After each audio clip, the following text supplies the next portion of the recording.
এখানে বলা আছে কি নিচের তথ্যের আলোকে 67, 68, 69 নং প্রশ্নের উত্তর দাও।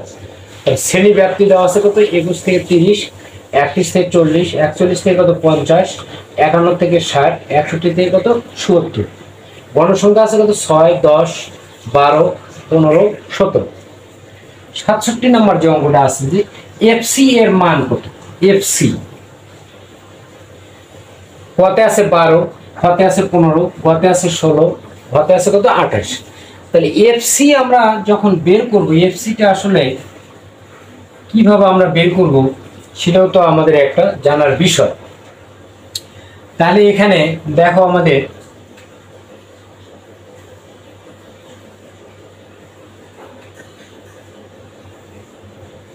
শ্রেণী ব্যাপ্তি বা ব্যবধান, দেখো এখানে শ্রেণী ব্যাপ্তি, এটিকে যদি আমরা কি শ্রেণী ব্যাপ্তি কত 21 থেকে কত 30, তারপর কত 31 থেকে কত 40, তারপর 41 থেকে কত 50, তারপরে 51 থেকে কত 60, তারপর কত 61 থেকে কত 70। তারপর এটা হলো কি শ্রেণী ব্যাপ্তি। তারপরে কি গণসংখ্যা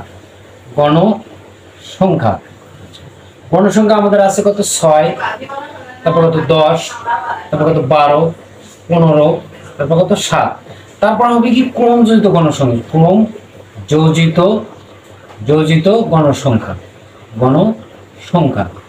এই যেটা ঘর আছে। তাহলে ক্রমযোজিত গণসংখ্যা আমরা কিভাবে বের করি, যে গণসংখ্যার প্রথম ঘরে যে মানটা থাকবে ক্রমযোজিত প্রথম ঘরে সেই মানটাই হবে। তারপরে কি ক্রমযোজিত প্রথম মান গণসংখ্যার কি দ্বিতীয় মান যোগ করে আমরা কি এই দ্বিতীয় ঘর লিখবো। তাহলে 6 আর 10 কত 16, 16 আর 12 কত হবে 28, 28 আর 15, তাহলে 8 আর 5 13, 3 হাতে 1, 3 আর 1 কত 4, 43, 43 আর 7 কত 50। এখানে n হলো আমাদের কত 50, মানে মোট গণসংখ্যা হচ্ছে কত 50। তাহলে n ডিভাইডেড 2, তাহলে n সমান আমাদের হলো কত 50। তাহলে n ডিভাইডেড 2 সমান কত 50 ভাগ কত 2 সমান কত 25। তাহলে এই যে 25তম পদের মানই হবে কি এফসি। তাহলে 25তম পদ আমাদের কোথায় আছে, দেখো এখানে 28, এর মধ্যেই তো আছে, তাহলে অবশ্যই কি আমাদের এই ঘরে অবস্থান করবে। তাহলে এফসি এর মান কত, তাহলে এফসি এর মান এখানে হবে কত আমাদের 28। এফসি এর মান হবে কত 28। এফসি সমান কত মধ্যক শ্রেণীর পূর্ববর্তী শ্রেণীর যৌথ গণসংখ্যা। এফসি হচ্ছে কি, এফসিটা হচ্ছে কি যে এই এফসি কে আমরা কি বলি এটা আগে আমাকে বুঝতে হবে, যে মধ্যক শ্রেণীর পূর্ববর্তী শ্রেণীর যোজিত গণসংখ্যা। মধ্যক শ্রেণীর, তাহলে মধ্যক শ্রেণী এটা, তার ডানে হলো কত 28, 28 এর কি পূর্বেরটা, তার মানে কি হবে 16, অর্থাৎ আমাদের এখানে অ্যান্সারটা হবে কত 16। তোমরা আবারও দেখো যে এখানে এফসি তে আমরা বুঝাচ্ছি কি যে মধ্যক শ্রেণী পূর্ববর্তী শ্রেণীর যোজিত গণসংখ্যা, মধ্যক শ্রেণীর পূর্ববর্তী শ্রেণীর যোজিত গণসংখ্যা অর্থাৎ হলো কত 16।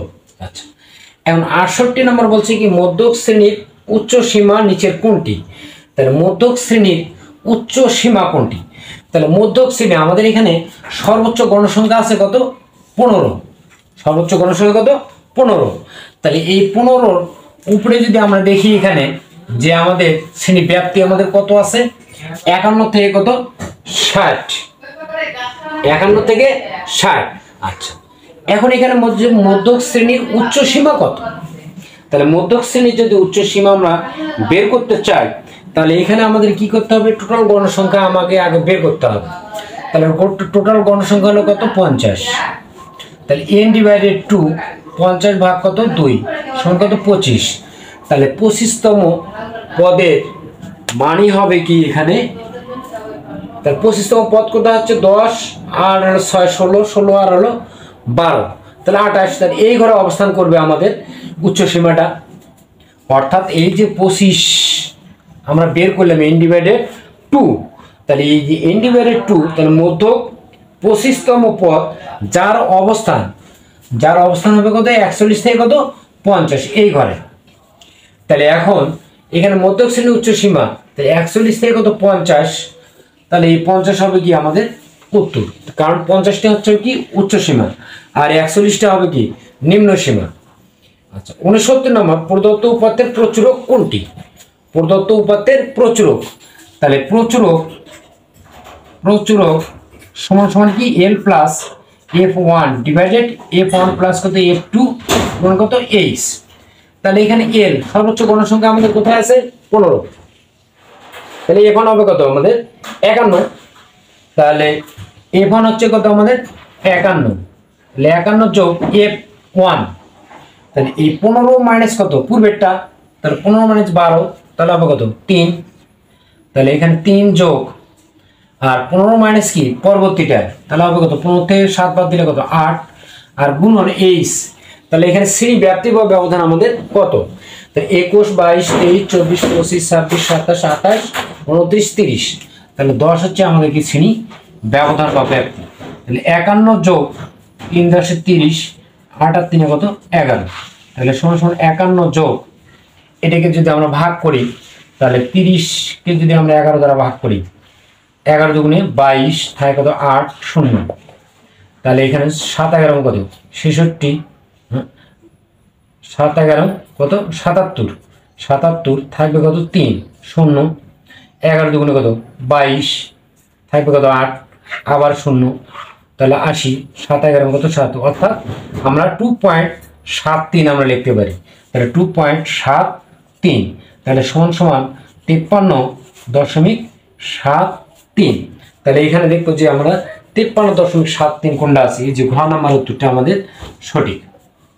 তাহলে যখন আমাদের শ্রেণী ব্যাপ্তি বা ব্যবধান আকারে যখন আমাদের প্রচুরক যাবে, তখন অবশ্যই আমাকে এই সূত্রটা প্রয়োগ করতে হবে। তাহলে প্রচুরকের সূত্র কি L plus F1 divided F1 plus F2 গুণন কত H।